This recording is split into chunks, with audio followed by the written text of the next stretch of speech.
Bom dia. Nada como vir à faculdade para poder assistir uma aula do Máximo Sousso. Né?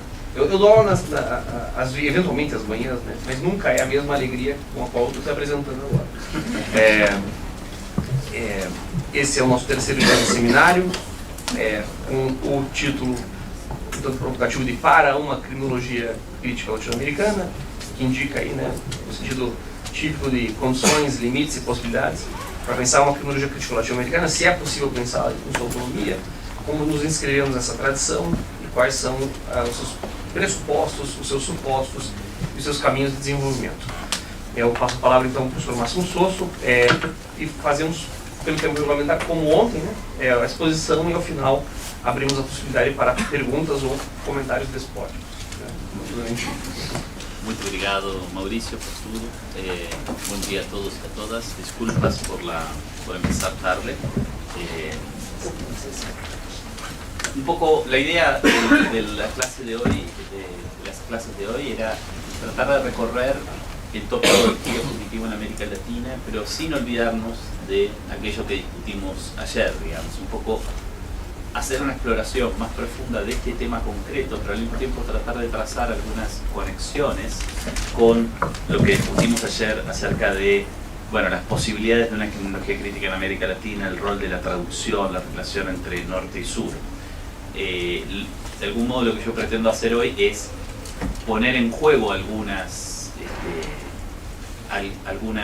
de las ideas que ayer planteamos en la exploración concreta de un tema concreto en el cual yo vengo trabajando hace unos 10 años, que es el giro cognitivo en América Latina, ¿no? Entonces, al mismo tiempo de que vamos a hablar de casos concretos, de procesos históricos, de procesos empíricos concretos, vamos también a referirnos a referencias de carácter teórico, muchas de ellas, aunque no todas, producidas en el norte global.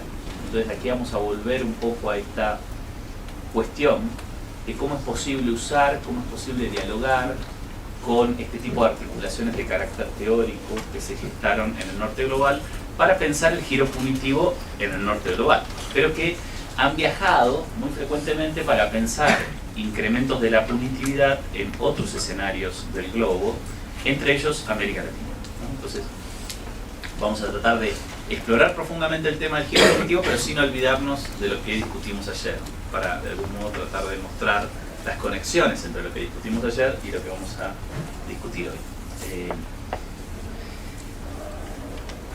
Aquí en este gráfico que traje hoy podemos ver la evolución de las tasas de encarcelamiento en América del Sur. Bueno, en realidad es que ese gráfico no tenía después. Durante los últimos 25 o 30 años, dependiendo de los contextos nacionales, se ha producido un impresionante giro punitivo en América Latina, ¿no?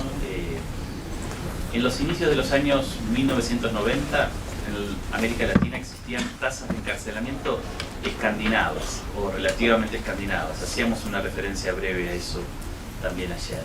Si lo miramos así en el gráfico, aquí tenemos 3 fechas sobre las cuales tenemos datos medianamente confiables. Las tasas de encarcelamiento en América Latina no necesariamente son datos extraordinariamente confiables por una serie de razones, sobre todo para un ejercicio comparativo.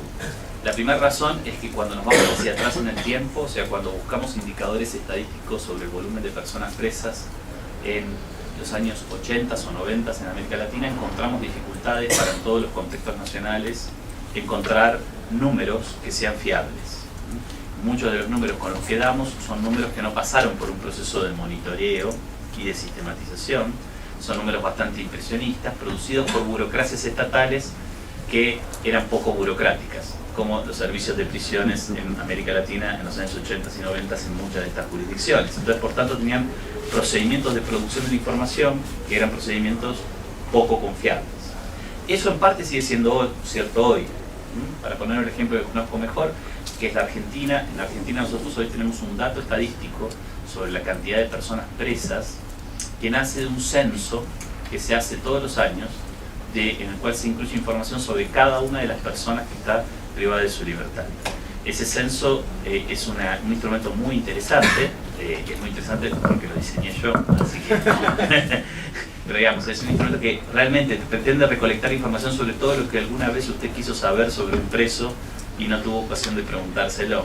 Pero tiene un defecto fundamental, que es que el censo es construido por los directores. El responsable jurídico de la producción del censo es el director de cada prisión de la Argentina, que es quien firma la información que produce para una oficina estatal de carácter nacional, federal, en la Argentina, que es la que recolecta esa información.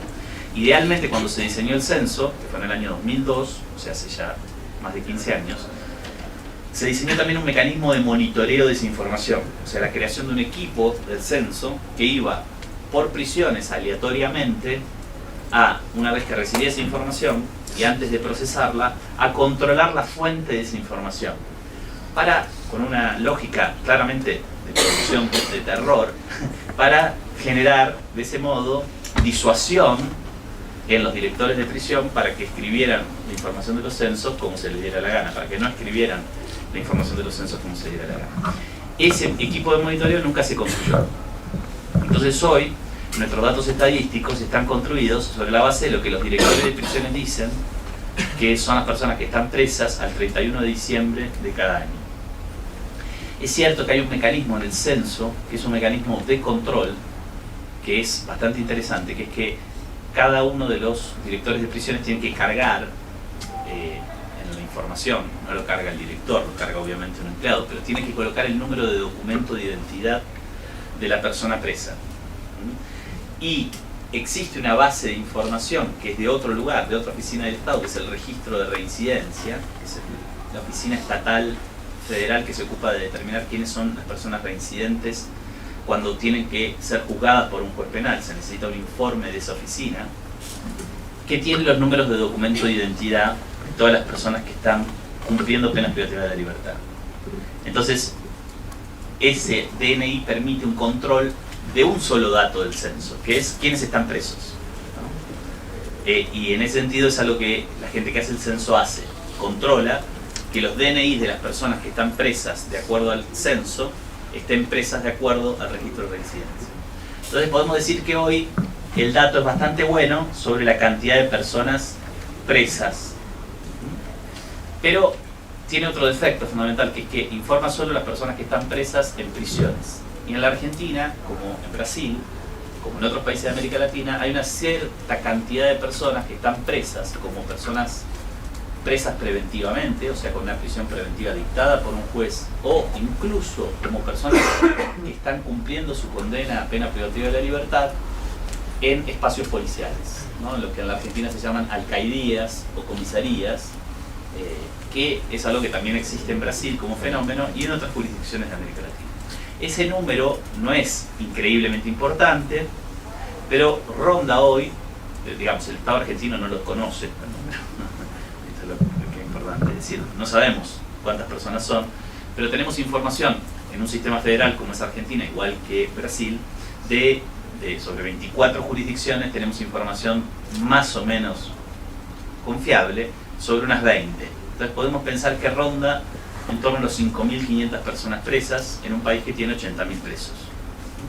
Eso es un número relativamente contenido, pero llega a casi un 8 o 7% más de población encarcelada. Entonces, por ejemplo, cuando miramos estos números sobre la Argentina, que es el primer país que está allí, la tasa de encarcelamiento en 2015 era de 169 presos cada 100.000 habitantes, hoy es mucho más alta. En 2016 ya pasó a ser de 184 presos cada 100.000 habitantes. No tenemos todavía los números de 2017. Esos 169 presos cada 100.000 habitantes son un poco más, en realidad, de lo que ese dato nos indica. Entonces, cuando saltamos a la comparación a nivel internacional, tenemos más problemas todavía. Por ejemplo, hay jurisdicciones que incluyen dentro de la tasa de encarcelados a los presos con arresto domiciliario con un mecanismo de monitoreo electrónico. Y hay jurisdicciones que no. Entonces, la Argentina no los incluye. Perú los incluye. Entonces, ahí tenemos ya un problema en la comparación de los datos, ¿no? Tenemos universos a los que estos datos hacen referencia que no son exactamente iguales. Cuando nos vamos hacia atrás en el tiempo, estos problemas son todavía más marcados de vuelta. Entonces, a los problemas de falta de estandarización o de recolección de la información le agregamos todos estos otros inconvenientes, que son bueno, muy fuertes, muy marcados. De todas maneras, si tomamos estos datos y por un momento suspendemos las dudas que nos generan, podemos ver que se produce un crecimiento de las tasas de encarcelamiento en prácticamente todas las jurisdicciones de América del Sur. Aquí están solo las jurisdicciones de América del Sur y no todas las jurisdicciones de América Latina. Y ese proceso de crecimiento es bastante constante a lo largo del tiempo. Tiene una primera etapa entre 1992 y 2002 y otra mucho más marcada entre 2002 y 2005. Hay unas pocas excepciones en donde la curva se mueve de manera distinta. Esas excepciones son Ecuador y Venezuela, que en la primera década experimentan en realidad descensos en los volúmenes de encarcelamiento para luego generarse ascensos. Pero volviendo al primer argumento que planteaba, si miramos en la primera barra en cada uno de los países, en 1992 todos los países de América del Sur tenían tasas de encarcelamiento de menos de 100.000 presos cada 100.000 habitantes. Incluso había algunos de estos países que tenían tasas de encarcelamiento que eran escandinavas, en sentido estricto eran idénticas a las tasas de encarcelamiento de los países escandinavos como Noruega, Finlandia o Suecia a comienzos de los 90, como Paraguay, Bolivia o Perú o Argentina. Todos países que tenían menos de 70 presos cada 100.000 habitantes. Entonces, sin embargo, en todos esos países la tasa de encarcelamiento cambió radicalmente. Y en el año 2015, hoy es todavía más claramente en esa dirección, los datos que tenemos de 2016 y 2017 nos indican el mismo tipo de tendencia, con la sola excepción de Chile, a la que sí vamos a volver hoy a la noche. Las tasas de encarcelamiento en América del Sur han crecido extraordinariamente y todas se ubican por encima de los 150 presos cada 100.000 habitantes, con la única excepción de Bolivia, que tiene una tasa de 130 presos cada 100.000 habitantes. Entonces, digamos, de una región que a comienzos de los 90 tenía muchísimos países que tenían menos de 70 presos cada 100.000 habitantes o 70 presos cada 100.000 habitantes, es decir, tasas escandinavas, pasamos a una región en donde todos los países tienen más de 150 presos cada 100.000 habitantes, con la excepción de Bolivia, y muchos países tienen más de 200 presos cada 100.000 habitantes.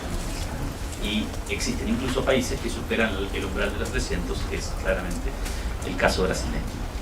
Si miramos este segundo gráfico, vemos el crecimiento en términos porcentuales. En Brasil, entre 1992 y 2015 se produjo un crecimiento del 305% de la tasa de encarcelamiento. Para que ustedes se den una idea, es importante para tener un parámetro comparativo. El país que ha concitado la mayor cantidad de atención en la sociología del encarcelamiento, en la sociología de la pena, de los últimos 25 años a nivel internacional, es sin lugar a dudas los Estados Unidos. ¿Por qué? Porque en los Estados Unidos se produjo el giro punitivo más dramático del que en las sociedades del norte global se tenga de algún modo registro. En el año 1970, en Estados Unidos, la tasa de encarcelamiento, incluyendo presos estaduales, federales y locales, era de 220 presos cada 100.000 habitantes.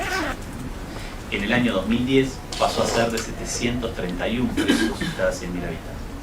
Ahora, si miramos en términos porcentuales el salto entre 1970 y 2010, ese salto, perdón, dije en 1970 y es en 1980, la tasa era 220 cada 100.000 habitantes en 1980. En 1970 era un poco más baja. Vemos un periodo de 30 años, 1980-2010, el salto es de un poco más del 230%. En Brasil, en un periodo de 25 años, el salto fue de 300%. O sea que en realidad en Brasil encontramos un porcentaje de crecimiento del encarcelamiento que es superior al experimentado en ese país que es considerado el país en donde el giro punitivo dentro del norte global tuvo su manifestación más extrema. Por supuesto, la tasa de encarcelamiento de los Estados Unidos, como parte de una base en los años 70 y 80 ya extraordinariamente alta, porque 220 presos cada 100.000 habitantes en 1980 era una tasa extraordinariamente elevada a nivel internacional, lleva al volumen de presos y por tanto a la tasa de encarcelamiento a unos niveles completamente delirantes, ¿no? 730 presos cada 100.000 habitantes, mientras que en Brasil, hoy, he visto datos de 2017 del DEPEN, la tasa está en unos 320 presos cada 100.000 habitantes. Sigue siendo una distancia muy grande entre la tasa contemporánea en los Estados Unidos y la tasa de Brasil. Este tipo de indicador, así muy esquemático, muy elemental, es un indicador que oscurece un montón de cosas, ¿no? Y eso lo decíamos brevemente ayer cuando decíamos, En la Argentina había 64 presos cada 100.000 habitantes en 1992 y en Noruega había 69 presos cada 100.000 habitantes en 1990. Pero si a mí me daban a elegir pasar unos días en una cárcel en la provincia de Buenos Aires o en una cárcel en Oslo, en 1992 yo elegía seguro unos días en una cárcel en Oslo, porque las condiciones de detención, la vida en la prisión no tenían nada que ver en un lugar en el otro. Por lo menos desde el punto de vista material, pero no solamente desde el punto de vista material. Entonces, digamos, la tasa de encarcelamiento oscurece eso, no nos dice nada sobre eso. Es un indicador que, por tanto, tiene esa primera imperfección. Después hay otra imperfección muy importante, que es que la tasa de encarcelamiento nace de una foto que nosotros le sacamos a la población encarcelada en un día en el año. Entonces decimos, hay tantos cientos de miles de presos en Brasil el 31 de diciembre del 2015. Pero eso esconde el flujo en la prisión de la población, ¿no? Y hay muchas jurisdicciones que pueden tener tasas de encarcelamiento relativamente bajas, pero que encarcelan mucha gente por periodos de tiempo cortos.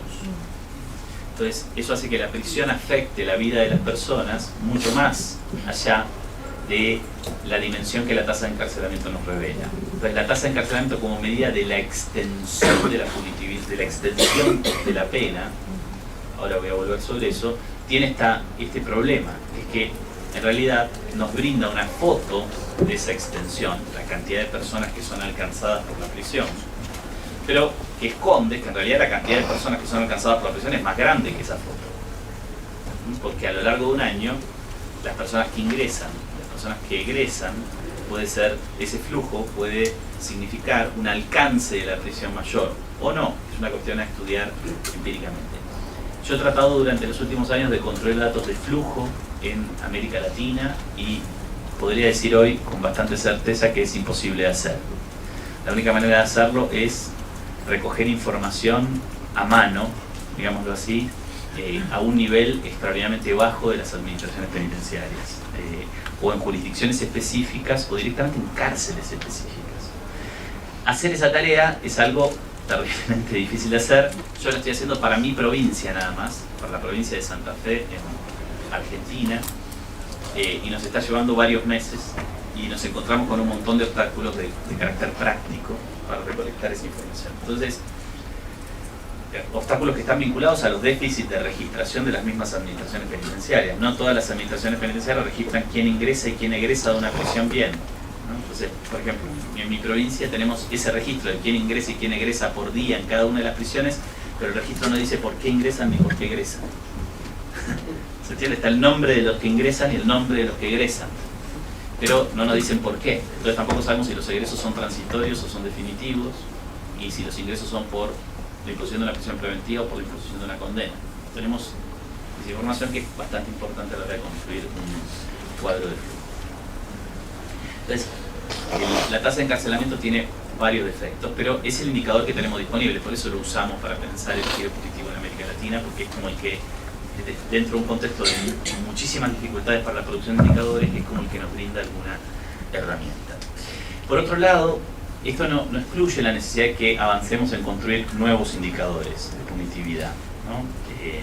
Y voy a volver ahora a la noción de punitividad, pero es una tarea pendiente en la investigación social en América Latina trabajar arduamente para construir otros indicadores. Aún sabemos que algunos son imposibles de construir o muy difíciles de construir, sobre todo a nivel de una región, como los cuadros de flujo de población encarcelada, pero es posible tal vez reconstruirlos para jurisdicciones más específicas, para lapsos de tiempo más específicos, y bueno, hay un desafío ahí en trabajar en tratar de hacerlo. Pero también es necesario buscar otros indicadores de punitividad que no tengan que ver necesariamente con la prisión, ¿no? Como hay varios autores que han sostenido en el debate sobre la sociología del encarcelamiento, de la sociología de la penalidad en los últimos años, los indicadores vinculados al encarcelamiento nos brindan indicadores de punitividad en el punto final del funcionamiento del sistema penal. Pero uno podría imaginar otros indicadores de punitividad del sistema penal a lo largo de su proceso de funcionamiento, en otros estadios de ese proceso de funcionamiento. Entonces, por ejemplo, uno podría construir como un indicador estadístico, algo de eso vamos a hablar mañana, un indicador estadístico del volumen de decisiones judiciales de imposición de prisión preventiva por cantidad de procesos penales. una tasa de encarcelamiento preventivo en relación al volumen de procesos penales que se gestionan efectivamente en la justicia penal. Y ese podría ser un buen indicador de punitividad si pensamos que de todas las medidas cautelares posibles en un proceso penal, la prisión preventiva es la que produce mayor nivel de dolor o sufrimiento en los seres humanos. Yo voy a mostrarles en la segunda parte del día de hoy, si tenemos suerte y voy lo suficientemente rápido, algunos indicadores estadísticos de punitividad construidos a partir de sentencias condenatorias, es decir, del análisis de las decisiones judiciales que cierran los procesos penales y especialmente de esas decisiones que imponen condenas. Entonces, yo en el caso de Argentina he logrado construir en un periodo de tiempo largo, son más de 30 años, una serie de indicadores estadísticos que miden niveles de punitividad de las sentencias condenatorias. Y creo que ese es un camino extraordinariamente fructífero en América Latina hoy. Porque a pesar de que las estadísticas judiciales en nuestros países son el producto de los poderes judiciales que tenemos, me anulo, con eso digo, no hace falta decir mucho más, pero digamos, son el producto de poderes judiciales medievales, donde reinan las facciones, las individualidades, y no hay mucha búsqueda de la producción de procesos burocráticos en sentido estricto, y la producción de información es completamente desvalorada por los jueces, es considerado algo menor, secundario, que no le importa a nadie. Hay algunos registros administrativos de las sentencias condenatorias que legalmente son necesarios que se produzcan en la mayor parte de nuestras jurisdicciones. Y a partir de esos registros, con un poco de trabajo político, administrativo, podríamos lograr que algunas oficinas, que se llaman oficinas de estadísticas además, tienen ese nombre, podrían producir estadísticas, tomen la decisión heroica de producir algunos datos al respecto. Entonces creo que hay ahí un camino que puede ser interesante. Pero también podríamos pensar, por ejemplo, en indicadores de punitividad vinculados a las instituciones policiales. Ha habido varios tentativos en esa dirección, por ejemplo, de producción de datos estadísticos sobre el volumen de muertos producidos por la policía.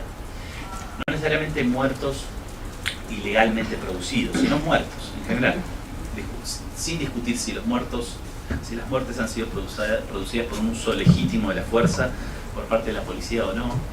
Ese indicador debería ser un indicador con el cual trabajar, sobre todo en jurisdicciones donde las policías producen muchos muertos. Y estamos en estos días en una, yo no vivo, ustedes sí, o muchos de ustedes sí, en una en donde la policía mata a mucha gente, ¿no? Entonces, claramente es una forma de ejercicio de la punitividad en los hechos extraordinariamente relevante, que sería muy bueno poder comparar a lo largo del tiempo. En ese territorio donde yo también he trabajado durante algunos años, la tarea no es fácil, nuestras policías no quieren producir información sobre los muertos que generan.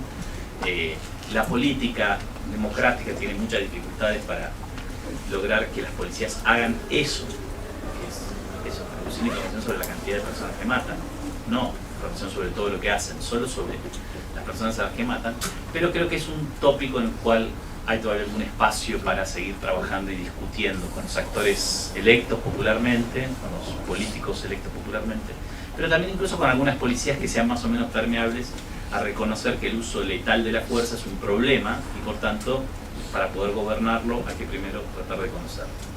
Entonces, hay muchísimas cosas por hacer en términos de estadísticas acerca de la punitividad en la región. Lo que yo estoy presentándoles aquí como un cuadro inicial para empezar este diálogo es una pintura terriblemente poco sofisticada, digamos, que requeriría muchísimas otras aperturas de las que hoy simplemente carecemos. Entonces ahí hay una primera cuestión. La segunda cuestión que tiene que ver con la noción de punitividad. La noción de punitividad es una especie de, en español y en portugués sería punitividad allí, creo. Digamos, es una expresión que es traducción directa del inglés punitiveness, ¿no? Y esa traducción tiene varios problemas.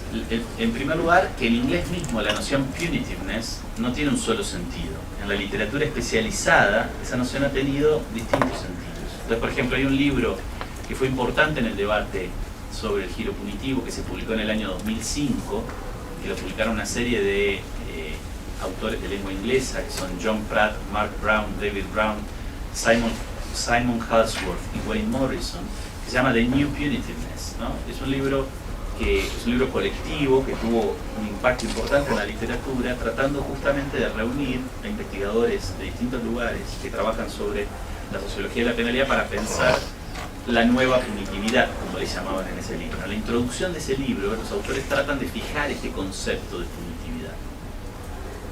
Y lo hacen introduciendo la idea de que lo punitivo está vinculado al exceso o al abuso. Es decir, la punitividad sería la pena transformada en excesiva o abusiva. Serían las intervenciones penales que se vuelven excesivas, que se vuelven abusivas. Esta forma de definir lo punitivo tiene un problema fundamental, que es quién sabe cuál es el límite que determina lo que es abusivo o excesivo y lo que no lo es. O sea, ¿dónde podemos encontrar la herramienta que nos permitiría delimitar cuando el dolor o el sufrimiento que la pena produce, que inevitablemente produce, es justo y cuando no? Este es un problema tan viejo como la teoría moderna de la pena, ¿no? Pensemos en la discusión acerca del principio de proporcionalidad en los filósofos y los juristas del siglo XVIII de ahí en adelante, ¿no? ¿Cuál es la medida de la justicia? ¿Cuánto dolor o sufrimiento yo tengo que producir para retribuir el dolor o sufrimiento producido por un delito? ¿Cuánto dolor o sufrimiento tengo que producir a través de la pena para retribuir el dolor o sufrimiento producido a través del delito? Es decir, que cuando hablamos de lo punitivo, estamos hablando de lo excesivo o lo abusivo. A mi juicio tiene el problema de que da por supuesto, y no explica ni revela, cuál sería el nivel adecuado de dolor o sufrimiento que los sistemas penales deberían producir. Además de que tiene otro problema más profundo, si se quiere, que funciona como un presupuesto, que es asumir que los sistemas penales deberían existir y que por tanto deberían producir dolor o sufrimiento para enfrentar los problemas de la producción de dolor o sufrimiento generado a través del delito. Entonces, cuando yo uso la noción de punitividad, la uso en un sentido mucho más elemental, sin vincularla a una connotación de abuso o exceso. Porque, digamos, yo no sé si 300 presos cada 100.000 habitantes es excesivo. Sí creo que lo es, ¿no? Pero, digamos, no lo sé. Es una opinión construida a partir de mis propias visiones éticas y políticas. Pero también creo que 100 presos cada 100.000 habitantes puede ser excesivo. Y también creo que se entiende. Entonces, digamos, ¿cuál es el límite? Yo no sé cuál es el límite, no me parece que sea fácil determinarlo, ¿no? Hay varios ejercicios producidos por organismos internacionales que tratan de fijar cuál sería la tasa de encarcelamiento, luego de la cual el encarcelamiento se vuelve un problema social. Pero bueno, ese es un ejercicio que es bastante arbitrario, y sobre todo construido así en términos abstractos y generales, sin un tiempo ni un lugar. Entonces, yo estoy usando la noción de punitividad y por tanto esto afecta a la noción de giro punitivo simplemente de un modo muy elemental, como los niveles de dolor, el dolor o el sufrimiento que todo sistema penal produce. Es una noción de algún modo inspirada en el trabajo Los límites del dolor de Nils Christie de 1982. Todo sistema penal produce dolor y sufrimiento, está en su propia naturaleza, de eso se trata. Se trata de infligir dolor o sufrimiento intencionadamente. Hay, por supuesto, más niveles de dolor y menos niveles de dolor. Esto que nuestro sentido común nos hace percibir, sin embargo, no es tan fácil de traducir en mediciones. ¿Cómo medimos el dolor o sufrimiento producido por el derecho, por un sistema penal? Y hay claramente dos grandes ejes potenciales de esa medición. Uno podría ser la extensión del dolor o sufrimiento, y otro es la intensidad del dolor o sufrimiento. El primero está vinculado a cuántas personas son alcanzadas por un sistema penal. Entonces, tenemos ahí casos claros. Un sistema penal que encarcela 700 presos cada 100.000 habitantes es más punitivo que un sistema penal que encarcela 70 presos cada 100.000 habitantes. Que la comparación nos arroja una idea muy evidente, muy autoevidente, de que la mayor o menor extensión del dolor o sufrimiento producido por un sistema penal es un indicador relevante cuando lo pensamos en términos de extensión.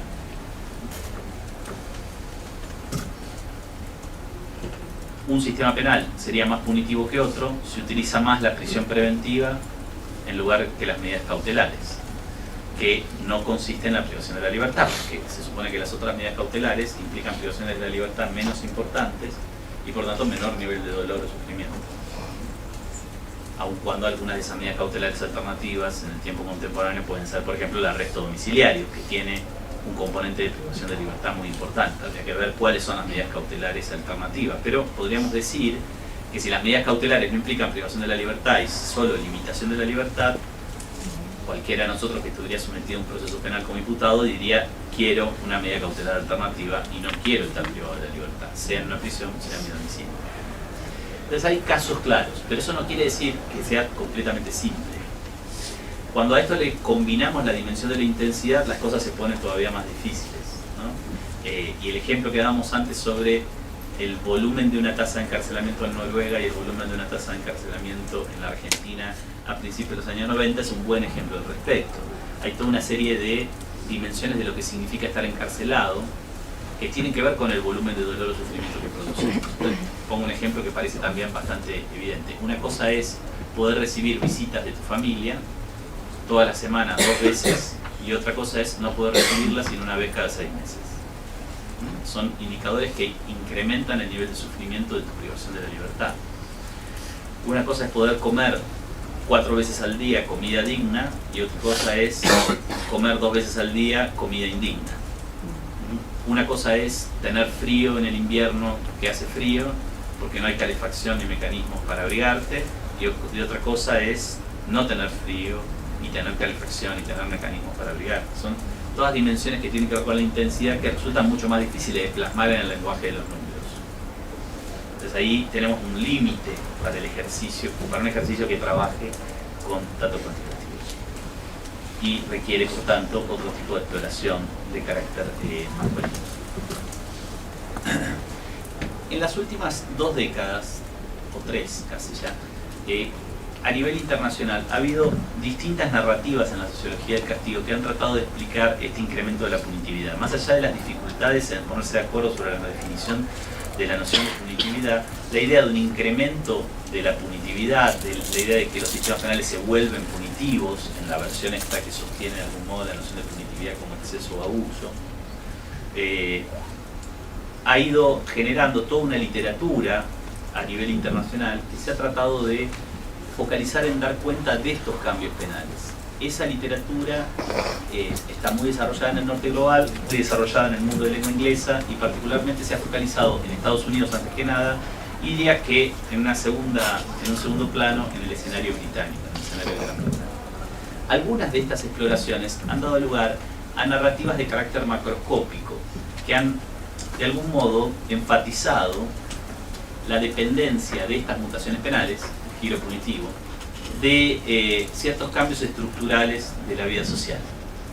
Yo elegí aquí discutir 2 en esta parte de mi presentación de hoy, que son 2 conocidas o muy conocidas en los países de lengua española y también muy conocidas en Brasil, porque los principales textos de los autores que encarnan las versiones más importantes de estas 2 narrativas han sido traducidas al portugués. Son por un lado lo que podríamos llamar la tesis de la penalidad neoliberal, que tiene muchas versiones, pero que hoy vamos a asociar al trabajo de Loïc Wacquant, y por otro lado la tesis de la penalidad tardomoderna, que tiene como una versión muy importante en el trabajo de David Garland.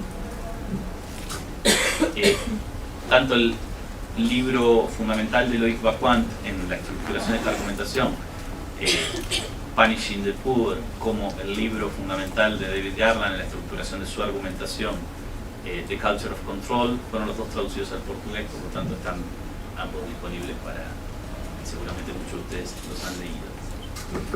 Son 2 ejemplos que son muy interesantes y tienen muchas cosas distintas entre sí.